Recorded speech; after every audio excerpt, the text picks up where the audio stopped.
আপন দুই বোন বিভিন্ন সময় রুমে বিভিন্ন ছেলেকে ঢুকিয়ে তাদের সাথে কত যৌন মিলতা বিস্তারিত থাকছে ভিডিওতে। কালকে রাতে আসছিলা কয়টায়? আর গেছো কয়টায়? চারটায়? আমরা কিভাবে ঢুকছি সেটা পরেই দেখবো, তুমি পোলারে রাখবো না। বলছি আমি তো তোমার আমার তো ঘরে ঢুক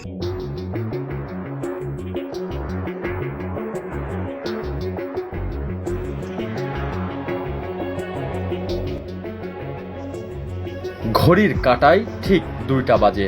প্রতিদিনের মতোই ঘুমাচ্ছিল এলাকাবাসী। বাবা থাকেন বিদেশে আর মা গিয়েছিলেন মামার বাড়ি।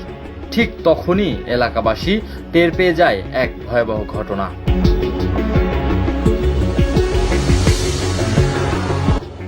মাত্র 13 বছর বয়সী ওই কিশোরী জানায়, মা যখনই মামার বাড়িতে বেড়াতে যেতেন তখনই ফাঁকা বাড়িতে আপন দুই বোন মিলে রুমে নিয়ে আসতেন ছেলে। শুধু একদিন বা 2 দিন নয়, দীর্ঘদিন ধরেই গোপনে চলছিল তাদের এই অনৈতিক কর্মকাণ্ড। নাম বল। হ্যাঁ, মিম ডাকছিল। বেগ, তোমার নাম কি মিম? ঠিক আছে। মাত্র 13 বছর বয়সী কিশোরীদের এমন কর্মকাণ্ডে হতবাক পুরো এলাকার মানুষ।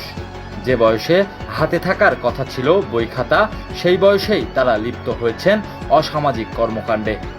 প্রবাসী বাবার অনুপস্থিত আর মায়ের অসচেতনতার সুযোগ নিয়ে ঘরের ভেতর দুই বোন গড়ে তুলেছিল এক অন্ধকার জগৎ। হঠাৎ গত রাতে তাদের এই লুকোচুরি টের পেয়ে যায় স্থানীয়রা। এক পর্যায়ে ঘর খুলে ছেলেসহ কিশোরীদের হাতে নাতে ধরে এলাকাবাসী। পরে স্থানীয়দের তোপের মুখে ছেলেটির মুখ দিয়ে বেরিয়ে আসে সব সত্য কাহিনী। মেয়ের মা বাড়িতে না, মেয়ের বাপ বিদেশ। বিদেশ। কে ডাকছিল? কে ডাকছে? নাম বল।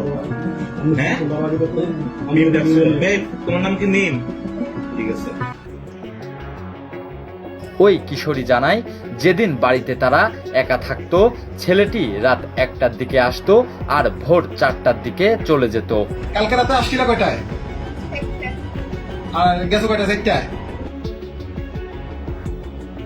এমন ঘটনায় সন্তানের প্রতি মা বাবার উদাসীনতা আর নৈতিক শিক্ষার অভাবকেই